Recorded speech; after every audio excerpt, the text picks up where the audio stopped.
Hola, ¿qué tal? Buenas tardes. Bueno, bienvenidos y bienvenidas a este encuentro donde vamos a hablar un poquito sobre la enseñanza de la matemática. Me presento, mi nombre es Matías Maidana, yo soy profesor de matemática, licenciado en la enseñanza de la matemática y magíster en educación, en el cual en el marco de las comunidades educativas, en el ciclo que lleva adelante el CPP y la Biblioteca Nacional del Congreso, donde todos los jueves a las 16 horas se emiten los encuentros y talleres para docentes de todo el país, obviamente también emitidos por las páginas de Facebook, donde se pueden compartir diversas experiencias o diversos talleres que hacen referencia a las comunidades educativas que estamos transitando justamente en esta instancia tan especial. Bueno, por ello quería comentarles antes de empezar a compartir la pantalla y compartir la experiencia propia de la matemática, quería comentarles un poquito la cocina de la cuestión que por ahí resulta más interesante, ¿no? Por ahí la idea del encuentro es pensar algunas cuestiones que hacen referencia a la enseñanza de la matemática en este contexto tan particular, sin olvidar todas las construcciones que vinimos haciendo como docentes antes del tema del aislamiento y del tema de la pandemia, y cómo a través de estas instancias también que se nos presentan, que son un desafío para todos los docentes, poder pensar en aquellos aspectos que pueden llegar a venir, o lo próximo que vamos a tener, esperemos en unos meses, en una vuelta a una cierta normalidad, ¿no? Pero bueno, la idea es pensar también aspectos didácticos, no solamente en cómo será la escuela, sino sin dejar de lado aquello que hemos construido como docentes y también específicamente sobre lo que nos invita a pensar en los nuevos desafíos que vamos a tener. Por eso voy a compartir pantalla, ¿sí? Discúlpenme. Lo interesante de todo esto es, que me parece sumamente importante, es en pensar en compartir las experiencias. ¿A qué llamo compartir las experiencias propiamente? Bueno, las experiencias son, digamos, lo que nosotros fuimos transitando a medida de nuestra trayectoria como docentes y cómo a su vez este nuevo contexto, que nos toca, eh, necesariamente tuvimos que pensar en conjunto con otros más. O sea, aislados de manera solitaria es bastante difícil, ¿sí? Poder a veces compartir los desafíos que se le proponen a cada uno. De hecho, como les dije anteriormente, pensaba en cómo fue surgiendo esta charla y este encuentro, y lo compartía con mi amigo Diego, que también es un docente, excelente docente de matemática, ¿no? Y entre idas y vueltas, pensamos justamente también en qué viene después de todo esto. Eh, por eso también me parece interesante pensar en todo aquello que hemos construido hasta el momento como docentes, con la relación con los alumnos, en los vínculos, hacer un parate actualmente en dónde estamos y ver cómo el antes, el ahora nos posibilitan pensar en un futuro, ¿sí? Que bueno, si bien sabemos que es incierto, hay algunas cuestiones que ya la estamos definiendo o estamos empezando a construir esa definición que veremos en algunos meses, imagino, no sé, ¿sí? O el año que viene, bueno, no lo sabemos en realidad, pero sí podemos afirmar que esto que estuvimos pasando como tránsito, ¿sí? En esta parte tan particular es justamente un desafío, ¿sí? El compartir experiencias lo hago específicamente pensando en los cursos, que yo soy capacitador del CIE de la provincia de Buenos Aires, y uno de los cursos donde justamente tuvimos mucha repercusión es en la enseñanza de la división. Por eso voy a hacer un recorte, que solamente para esta charla lo voy a destinar a la parte de la educación primaria, específicamente un tema de división, pero más allá de que sea para primaria y que sea para división, me parece que nos abre la puerta de poder seguir pensando que esto también puede darse en el nivel secundario, básicamente, y en otros niveles de enseñanza, o las formas que tengan cada uno específicamente para poder pensar la enseñanza de la matemática. Por eso es importante algunas preguntas iniciales que motivaron este encuentro, que que imagino que todos como docentes la tuvimos en nuestra cabeza, o la tenemos en nuestra cabeza, ¿sí? En todo lo que estuvimos haciendo. Fíjense que esto, si bien empezó en marzo, hay algunas cosas que todavía nos seguimos preguntando, y hay algunas cosas todavía que no tenemos las certezas, pero sí, como dije anteriormente, sabemos que estamos construyendo un camino, ¿sí? Y bueno, el desenlace de ese camino obviamente no lo sabemos tampoco, pero me parece interesante que pensar en las preguntas iniciales que van a acompañar todo este encuentro en la presentación son importantes para ver qué es lo que pudimos hacer y qué es lo que podemos seguir construyendo también. Por eso, ¿qué se pudo sostener?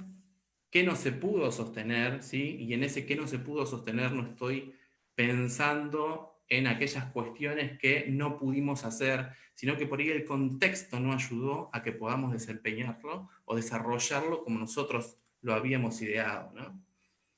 ¿Qué aprendimos, ¿sí?, de toda esta parte y qué estamos aprendiendo? Y con esto no me detengo solamente en la parte tecnológica. O sea, pensar en la parte tecnológica es un aspecto, pero como dice Patricia Sadowski, la tecnología, no por tener más tecnología, vamos a tener más didáctica, ¿sí? Entonces, ¿cómo jugamos con la tecnología sin perder los vínculos que hemos construido con nuestros alumnos, sabiendo qué aspectos funcionan y qué aspectos no tanto?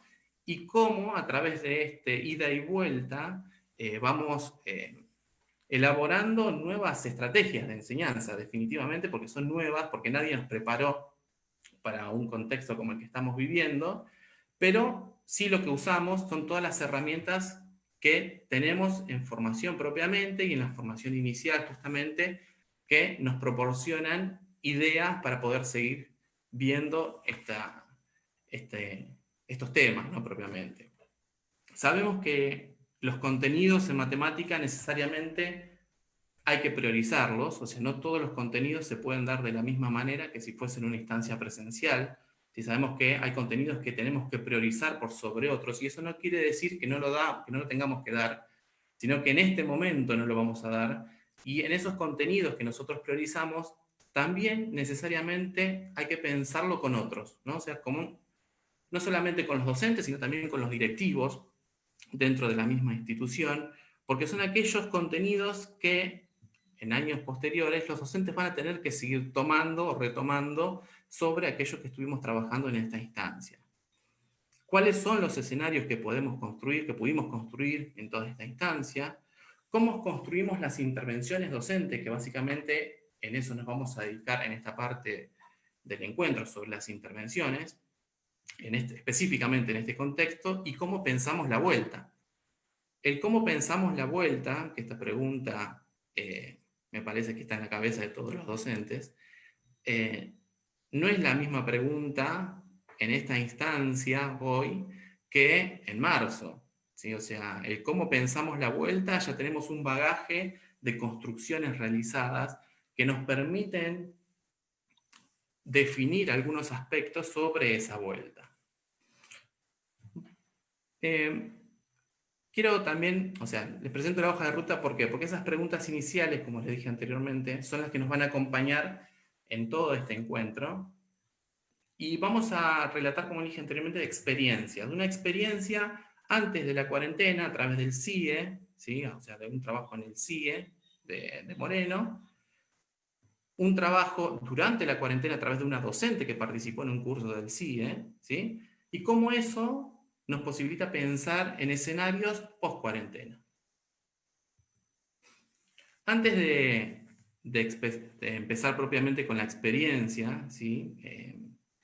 Quisiera hacer referencia propiamente a qué son las intervenciones, ¿sí? O sea, las intervenciones, específicamente en matemática, nosotros las pensamos como un ida y vuelta, ¿sí? Un ida y vuelta entre aquellas que generalmente se dan situaciones problemáticas, en donde el docente pone en juego una situación donde los alumnos la resuelven, y en ese mismo momento, estoy hablando del antes, ¿no? En ese mismo momento se produce una interacción con los alumnos, ¿sí? O sea, una interacción, un ida y vuelta, una discusión, como aparece ahí, justamente en términos de lo que haría referencia a María Emilia Quaranta, que es una discusión que no es solamente un diálogo, sino que es un diálogo donde interviene un saber específico de matemática, y cómo ese ida y vuelta permite crear nuevos escenarios para que el alumno pueda desarrollar al máximo posible o acercarse al máximo posible a un determinado saber, ¿sí? Esas discusiones necesariamente, ¿sí?, están guiadas o están mediadas por el docente. Entonces, pensar en esa ida y en esa vuelta implica pensar en cómo el docente planificó esas preguntas que le va a hacer a sus alumnos, o esas preguntas, como me gusta llamarlas, preguntas problematizadoras. O sea, son buenas preguntas, son preguntas potentes que permiten al alumno pensar sobre las propias resoluciones que hizo, no solamente en lo individual, sino también en el colectivo, ¿sí?, al compartir las diversos procedimientos de resolución que hicieron en conjunto, que permite justamente esta retroalimentación formativa, que en términos de Rebecca Nijovic tiene que ver con cómo el alumno va construyendo una autonomía a medida que va resolviendo los distintos problemas en matemática. A ver, y acá justamente no es por nada que aparece la palabra retroalimentación, ¿no? O sea, aparece retroalimentación, ida y vuelta. No es una devolución. O sea, en la devolución uno da. Bueno, y por ahí se corta ahí, ¿sí? La idea de la retroalimentación justamente es que exista una interacción y un ida y vuelta, como decía justamente, en torno a un saber específico matemático. Pensar en las intervenciones en matemática, fíjense que uno siempre lo pensaba en un contexto determinado, ¿sí? O sea, en la escuela, en el aula, con alumnos, en un determinado horario. Cuestión que esas intervenciones, al estar planificadas, uno ya iba más o menos orientado sobre qué iba a preguntar en qué determinado momento.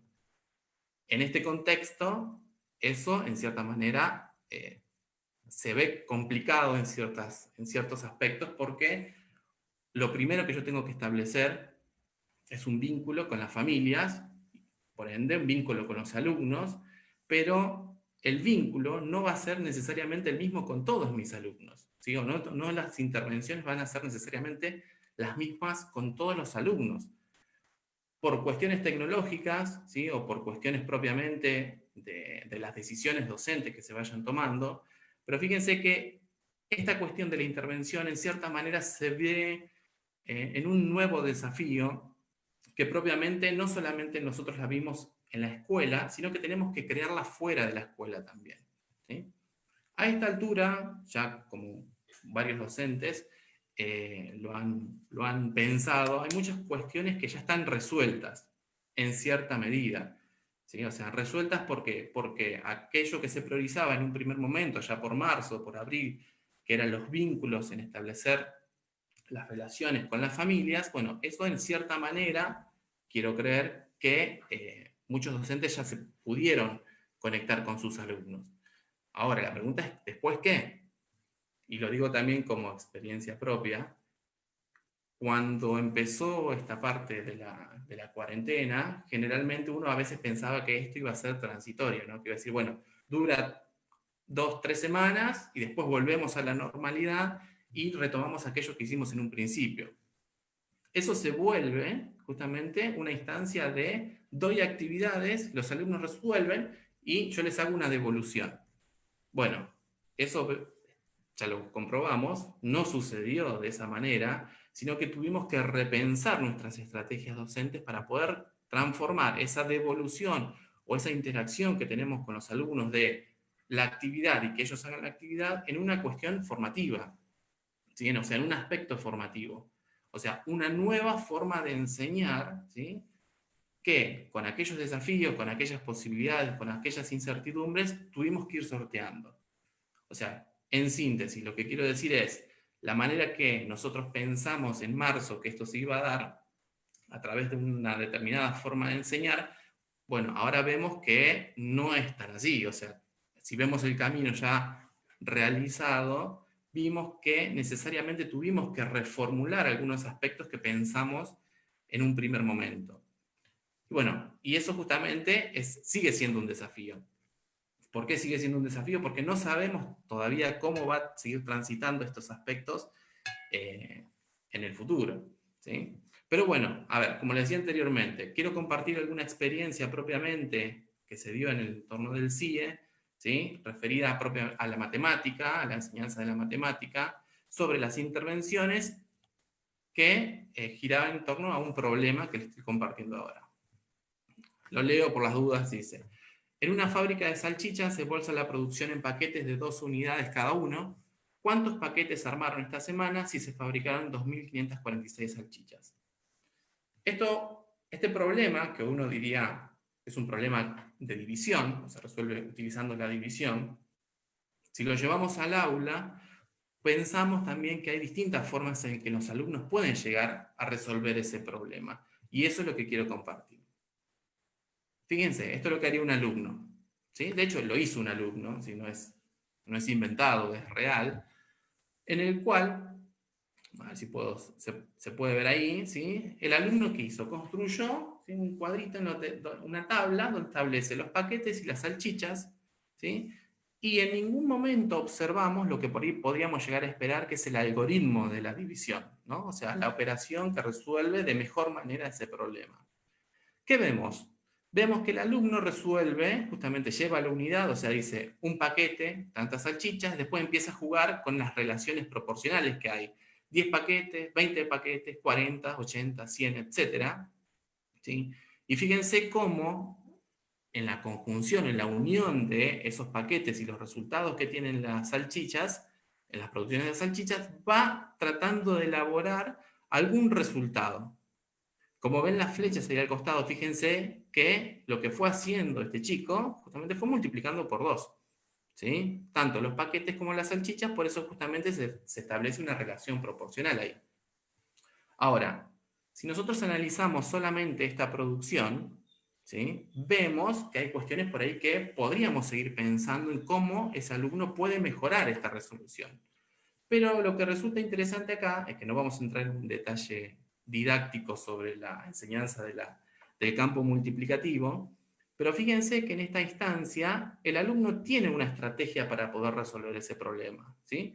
No es por ahí como nosotros lo habíamos pensado en un primer momento cuando enunciamos el problema inicial, pero sí podemos dar cuenta de que ese alumno, a través de diversas aproximaciones a través de las relaciones proporcionales, se acerca a lo que podríamos pensar un primer resultado. Esto se dio en el aula, ¿sí? Ahora vamos a volver sobre las intervenciones, pero me gustaría también compartir otro aspecto. Fíjense, lo que hizo otro alumno. Bueno, acá ya es un poquito más complicado de analizar, ¿sí? Porque fíjense que este alumno lo que hizo propiamente fue tratar de utilizar los cálculos como aproximación a los distintos resultados que podrían llegar a completar los 2.500 salchichas, ¿no? Pero a ver, vemos que específicamente en esta resolución no hay un orden como podemos ver o como podemos apreciar, a diferencia del alumno anterior. Seguimos con otro alumno del mismo curso, ¿eh? Bien, en esta instancia lo que estamos viendo es cómo en la parte de la derecha, ¿sí?, el alumno utiliza multiplicaciones para llegar al resultado, ¿sí?, y en la parte de la izquierda vemos el algoritmo de la división, cuestión que en los dos resultados anteriores de los dos alumnos no estaba. Ahora, la pregunta acá sería, ¿el alumno empezó por la parte de la derecha o empezó por la parte de la izquierda para poder resolverlo?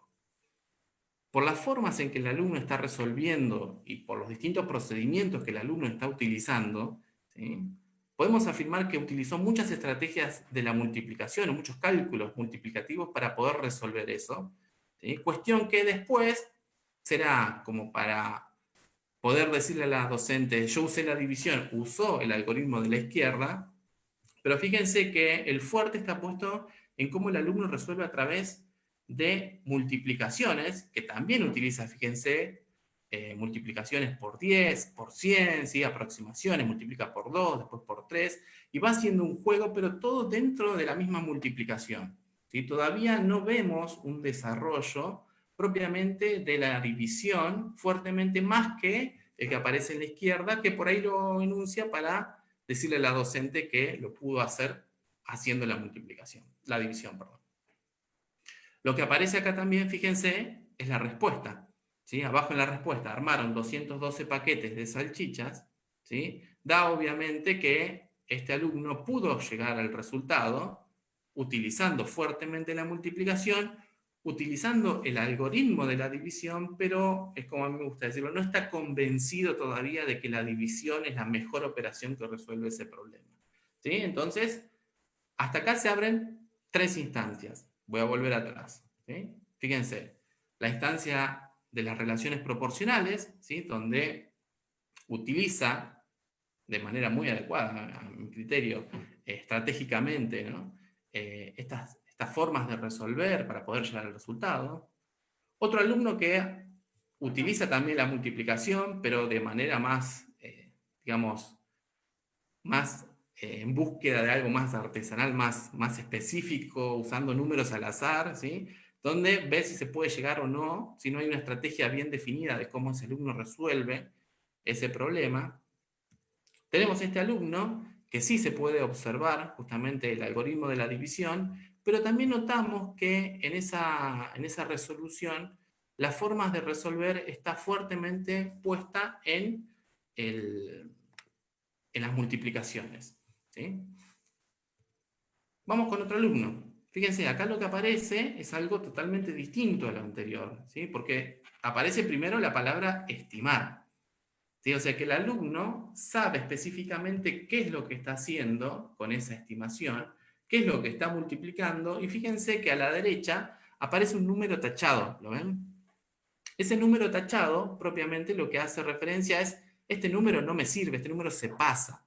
¿Sí? Entonces, ¿qué hago? Bueno, en vez de multiplicar el 12 por 1000, multiplico el 12 por 100, ¿sí? Y ahí sí está dentro de los parámetros de ese resultado. O sea, dentro de esa estimación puede decidir, ¿sí? Cuáles son los resultados que vienen a mejor resolver ese problema y cuáles no.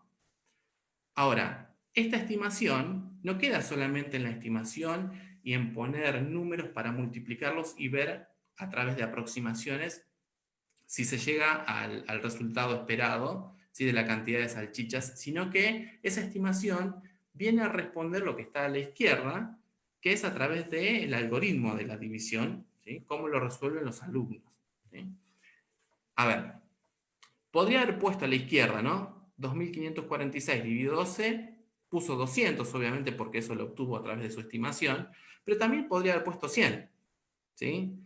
Independientemente del resultado, si fue 200, si fue 100, podría haber empezado por 10 también, ¿sí? Este tema de la división siempre es muy discutido en la escuela primaria porque justamente, como es muy diverso, ¿sí? A veces se pierde en todos estos aspectos lo que yo quiero hacer con el algoritmo propiamente. Entonces, como decía, puso 200, pero podría haber puesto 100 también. ¿Sí? Puso 10, podría haber puesto 20, y 20, 20, 20, así sucesivamente en el cociente, y también aproximándose al resultado. Pero a diferencia de los alumnos anteriores, este alumno, fíjense que utilizó la división como la operación que mejor resuelve ese problema, ¿sí? Y a su vez utilizó estrategias multiplicativas o estrategias de estimación para poder resolver la división. ¿Sí? Bien. Y el último, fíjense, es muy parecido al anterior, ¿sí? Pero las estimaciones en este caso, voy a volver un poquito en el anterior, ¿sí? Fíjense que no hay números que estén tachados en esta cuestión, ¿sí? O sea, la estimación que hizo el alumno, ¿sí? Propiamente no tachó el número porque se dio cuenta que no era necesario tachar, sino que pudo decidir cuáles son esos números que me permiten resolver la división. Haciendo una comparación, ¿sí? De las estrategias, no de las formas de resolver, de las estrategias que cada uno de los alumnos resolvió, fíjense que este alumno utilizó estrategias propiamente de la multiplicación para ir, o sea, fue de derecha a izquierda, podríamos decirlo así, ¿sí? Para resolver ese problema. Y como este alumno fue de izquierda, y este también, ¿no? Este alumno fue de izquierda a derecha para poder resolverlo. O sea, cómo las operaciones, en cierta manera, o cómo la resolución de los problemas, los alumnos toman decisiones para poder resolver esos problemas y después dar cuenta de cuál de esas decisiones son las que me permiten resolver mejor ese problema. ¿Sí? Ahora, Estas experiencias propiamente que estamos viendo, de las formas de resolver de los alumnos, ¿sí? Que como lo dije anteriormente, lo discutimos entre varios docentes en los cursos del CIE, lo que nos lleva a pensar es cuáles son las intervenciones que hacemos nosotros como docentes para que el alumno que esté en esta situación puedan pensar en avanzar en esta, por ejemplo, o el alumno que está en esta situación pueda pensar en avanzar en esta situación. ¿Sí? Por eso destacamos justamente el tema de las intervenciones, ¿no? O sea, cómo nosotros, a través de nuestras preguntas, a través de esa ida y vuelta, a través de las construcciones que hacemos con los alumnos, podemos pensar en mejorar, ¿no? O, de cierta manera, que el alumno sea autónomo y sea partícipe de su propio aprendizaje, y que él mismo pueda también decidir si estos aspectos, si me conviene empezar como el que está acá, si multiplicando por 10, si me conviene empezar multiplicando por 100, si me conviene estimar, si me conviene hacer un cálculo mental, si multiplico por 2, por 4, por etcétera, por el número que sea. Pero fíjense que acá lo importante es cuáles son las decisiones que toman esos alumnos para poder resolver esos problemas. ¿Sí? Esto justamente es lo que nosotros pensábamos en un antes. ¿Sí? O sea, pensábamos en un antes a través de las construcciones que hacíamos en un determinado contexto que manejábamos los docentes, que es en la escuela, en el aula, con un cierto grado específico, con unos alumnos específicos, ¿sí? En un determinado horario.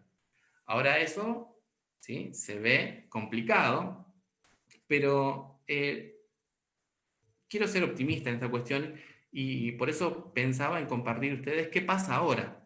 ¿Sí? O sea, y el qué pasa ahora viene a traer a referencia una experiencia también que realiza una docente también del distrito de Moreno, con un ejemplo muy parecido, ¿sí?, al problema que vimos anteriormente, y cómo ella lo pudo pensar de otra manera sin perder de vista esa interacción, ¿sí?, o esas intervenciones que ella necesitaba que se den justamente en esa construcción. Me sale decir en el aula, ¿no? Pero vamos a ponerle en la nueva instancia virtual, ¿sí?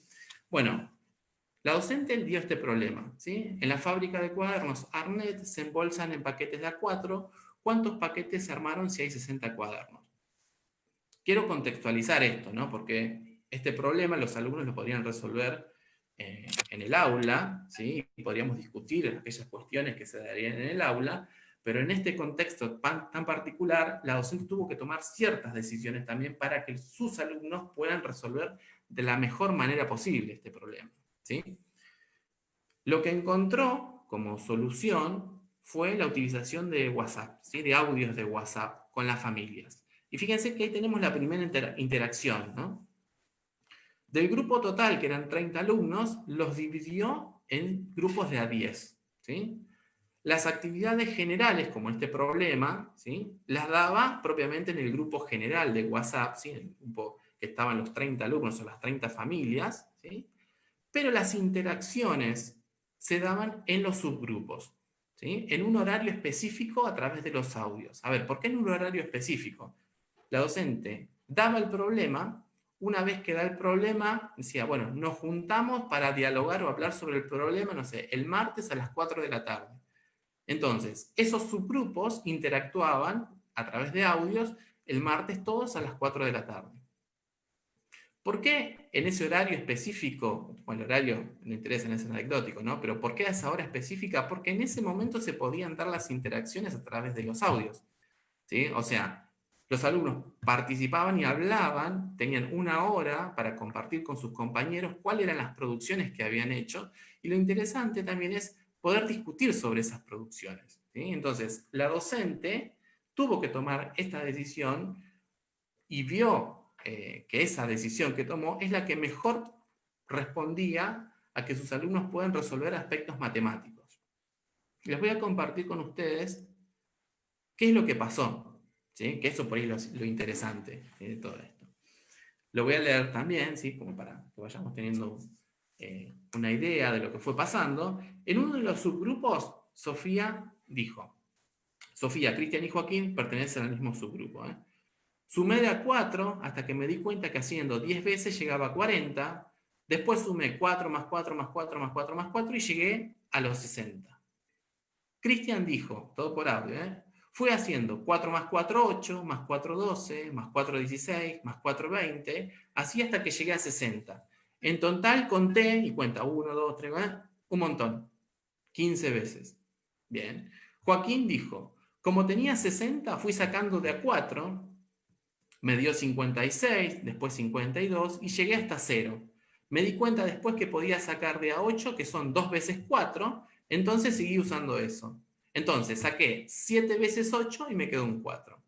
Fíjense cómo a través de los audios, ¿sí?, los alumnos pueden expresar aquellas resoluciones que fueron haciendo, ¿sí?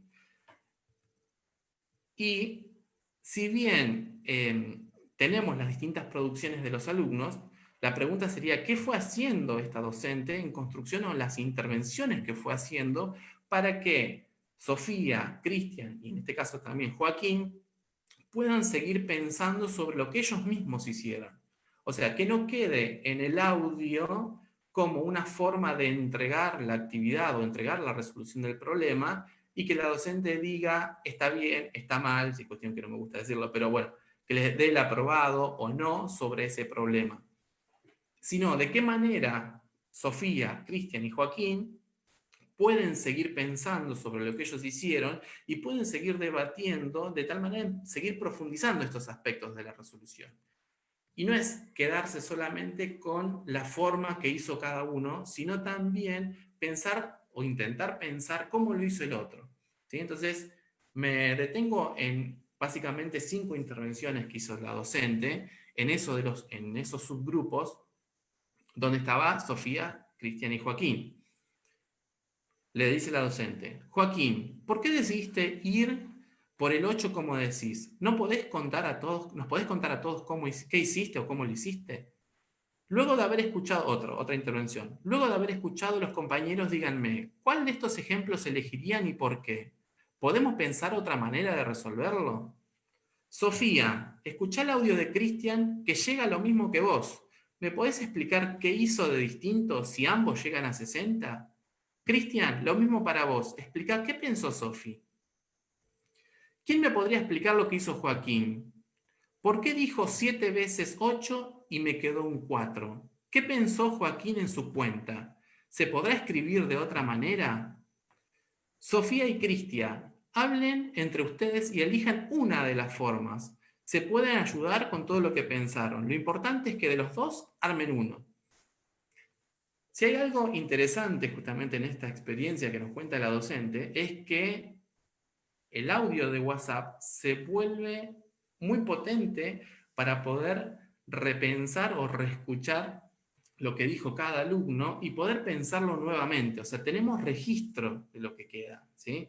Por eso ella decidió específicamente trabajar en un horario específico, ¿sí?, donde todos los alumnos puedan intercambiar audios y puedan escucharse, teniendo en cuenta esta potencialidad, ¿no? Por ahí cuestión que en el aula, antes de la situación de aislamiento, lo que compartía un compañero, por ahí sí quedaba un registro, pero fíjense que acá es un registro fiel de lo que pasa y de lo que dice, ¿no? Y cómo también en esa interacción, ¿sí?, Sofía, Cristian y Joaquín pueden seguir pensando en esas diversas resoluciones que tienen, ¿sí? Acá hablamos de 3 alumnos en particular, pero pensemos que hay 10 alumnos en ese grupo y otros 10 más en los otros subgrupos, ¿sí? Lo cual no deja de ser un desafío para la docente, porque obviamente es un trabajo muy intenso el de pensar las intervenciones, ¿sí? No es solamente hacer que Sofía piense sobre lo que hizo, ¿sí?, compartirlo con Cristian, compartirlo con el resto de sus compañeros, sino también que interactúen entre ellos, ¿sí? O sea que por eso necesariamente hablamos de qué se puede sostener y qué contenidos es necesario priorizar. Ahora, pensemos en función de lo que hizo la docente, ¿no? ¿Qué pudo sostener la docente? A ver, si nosotros, estas son algunas de las conclusiones, podemos seguir pensando en muchas más, ¿eh? Lo que pudo sostener a priori la docente es el vínculo, ¿sí?, que ya sabemos que es muy importante, ¿sí?, pero también pudo establecer y pudo sostener diálogos con sus alumnos, ¿sí?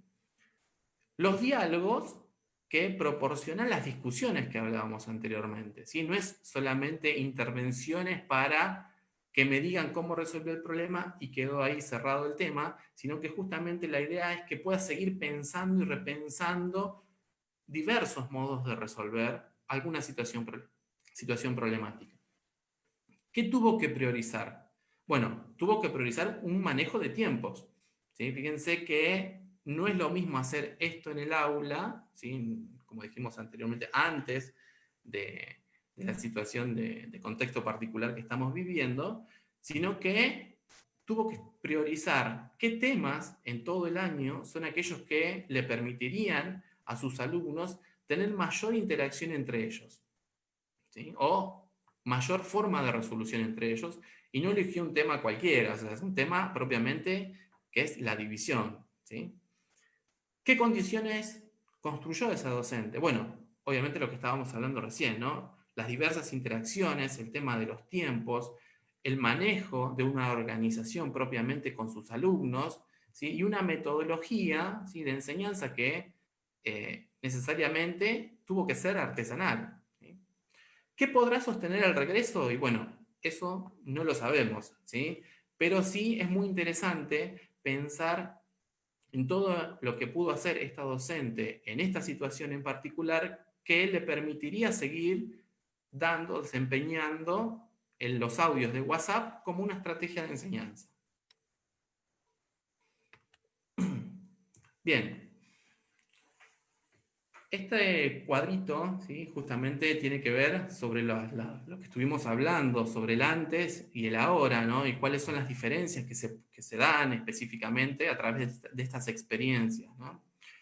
Antes nosotros teníamos obviamente un trabajo presencial, ¿sí? Había un ida y vuelta de manera instantánea, o sea, se daba una situación problemática, se preguntaba y en el mismo momento ya teníamos, digamos, la respuesta o algunas respuestas de nuestros alumnos. Ahora tenemos un trabajo sincrónico, ¿sí?, y asincrónico, o sea, podemos dar una actividad, pero también podemos pensar que esa actividad que damos, nuestros alumnos nos la pueden responder mañana, en una hora, no sé, el domingo, ¿sí?, que muchas veces pasa, ¿sí? Y la pregunta sería, ¿de qué manera podemos encontrar ese equilibrio? ¿No? O sea, ¿de qué manera podemos pensar en que nuestros alumnos trabajen una manera en sus casas y otra manera también en las interacciones, como vimos que compartía recién la docente? Antes la interacción era constante, ¿sí?, como dijimos, en un mismo tiempo y en un mismo espacio. Ahora tenemos interacciones discontinuas, ¿sí? Esas interacciones discontinuas tienen un impacto. El tema es que todavía no sabemos cuál es ese impacto en los aprendizajes de los alumnos. Esto está por verse, ¿sí? O sea, está en construcción más que por ver, ¿sí? Y esa construcción depende propiamente de nosotros. Antes teníamos un trabajo que sabíamos que radicaba en 35 años de investigación en didáctica de la matemática bajo ciertas condiciones, ¿no? La escuela, ¿sí?, los alumnos, el aula, un tiempo determinado. Ahora tenemos nuevos escenarios para la investigación y esa investigación sin duda es un desafío, ¿sí? No solamente para la investigación en sí, sino también para nosotros como docentes. O sea, ¿por qué? Porque esos nuevos escenarios todavía siguen estando en construcción, ¿sí? Antes teníamos un conocimiento de las diversidades de nuestros alumnos, ¿sí? O sea, podíamos saber cuáles eran las dificultades en un simple diálogo con la docente del año anterior y cómo eso nos posibilitaba pensar en una planificación y después en nuestras interacciones propiamente en la clase. Ahora existen otras diversidades, o sea, hay diversidades que se están incorporando en este contexto, que es, por ejemplo, el tema de la diversidad tecnológica, ¿sí? Si bien esta docente pudo establecer conexiones o nexos con las familias a través de los audios de WhatsApp, bueno, es un ejemplo, ¿sí? Sabemos que muchos docentes utilizan diversas plataformas, ¿sí? Y hay otros docentes que ni siquiera tienen la posibilidad de esto, a lo cual fíjense que se crean no solamente nuevos escenarios también, sino nuevas diversidades de trabajar, ¿sí?, el aspecto de algún tema matemático o de algún tema en general. Antes estaba el funciona o no me funciona, ¿sí? O sea, di este problema y me funcionó con mis alumnos, o di esta actividad y no me funcionó. Pero había una garantía de enseñanza, ¿sí? O sea, la enseñanza, como dije anteriormente, en la escuela, con los alumnos, en la presencialidad. Ahora no es que la garantía no está, sigue estando, pero lo que cambia es el contexto, ¿sí? O sea, lo que pude hacer y lo que no pude hacer en función de ese contexto. Antes teníamos una didáctica mayormente conocida, obviamente producto de esos 35 años de investigación en la didáctica de la matemática, y ahora hay una didáctica propiamente en construcción. No quiere decir que la didáctica en sí sea estanca, sino que es dinámica, ¿sí? Pero imagino que ninguna didáctica pudo prever esto, a lo cual la didáctica en construcción queda siempre a cargo nuestro. Y para ir finalizando, me gusta pensar en este tema de la nueva normalidad, ¿no? Y cómo la didáctica en construcción que estamos pensando se da bajo ciertas circunstancias. Lo único que sabemos hasta el momento es que en la vuelta a las escuelas, ¿sí? Se lo denomina lo que es aula burbuja, o sea, sería la división de las aulas, ¿sí? En función de la cantidad de alumnos, manteniendo el distanciamiento social. Pero lo que interviene didácticamente es la parte de la dualidad de esto, o sea, una parte presencial en el aula y otra parte virtual, ¿sí? Entonces, pensar en esta cuestión, sin duda, es un nuevo desafío. ¿Y por qué es un nuevo desafío? Porque así como tampoco estábamos preparados para una situación de aislamiento, ¿sí? Sin embargo, hemos podido construir diversas formas o diversas estrategias de llevar adelante los aspectos de la enseñanza de la matemática, es un nuevo desafío lo que va a venir también, porque la dualidad en esto, ¿sí? Es pensar qué hicimos, qué pudimos construir, ¿sí? En esta instancia de aislamiento y cómo eso se pone en juego propiamente cuando volvamos al aula, ¿sí? Hay una cuestión, como le dije anteriormente, que sigue siendo interesante, que es la construcción. Y nosotros estamos en construcción de eso. Y la pregunta sería, ¿qué vamos a hacer con aquello que estamos construyendo? ¿Sí? Y eso obviamente pone en jaque todo lo que estamos haciendo también, porque sabemos que lo que estamos construyendo hasta el momento va a tener un impacto necesariamente en la vuelta al aula.